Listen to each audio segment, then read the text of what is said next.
জয় রাম, জয় গোবিন্দ, দয়াল গুরু শ্রীচরণে রইল শতকোটি প্রণাম। প্রণাম রইল প্রিয় ভক্তবৃন্দের প্রতি।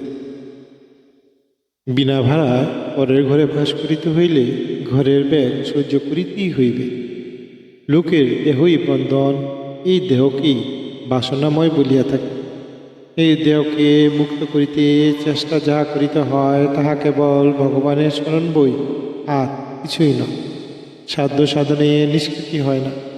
অতএব সর্বদাই বাসনা পূর্ণের চেষ্টা না করিয়া তাহাদের দৌরাত্ম যথাসম্ভব ভোগ করিতে হয়। প্রারব্ধবশতই লোককে ভোগ হইয়া থাকে। ভাগ্য অনুসারে সুস্থ অসুস্থ দায়ী হইতে হয়। প্রারব্ধই তাহার কারণ। আরোগ্য ও আরোগ না হইতেই হইয়া থাকে। নেচার জীবের শক্তি নাই। জয় রাম, জয় গোবিন্দ। বেদবাণী প্রথম খণ্ড 10 নং পত্রাংশ।